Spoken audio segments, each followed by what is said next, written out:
Buti pa ang mayayaman, ang basura nila nasa maleta. Tayong mahihirap, di pa mahakot ang basura.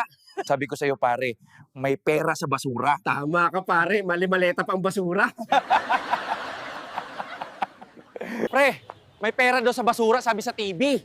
Wag tanga, di kasi Mang Zalde. Totoo ang kasabihan na may pera sa basura. Mang Zaldi, bakit ang basura nyo nasa maleta? Pre, napanood mo yung sa TV? Ang laking pasabog nun. Oo nga eh. Binanggit na nila yung mag-best friend. Pare, papalapit na sila sa pangalan mo. Huwag kang mag-alala, peke ang affidavit niyan, iikot lang yan. Wala tayong pakialam dyan sa batas na yan. Man!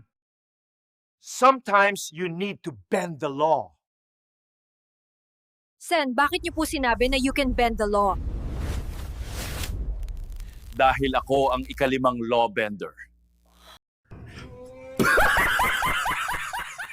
Mga kabiyahe, don't forget to like, subscribe, and hit the notification bell para lagi kayong updated sa ating mga bagong videos.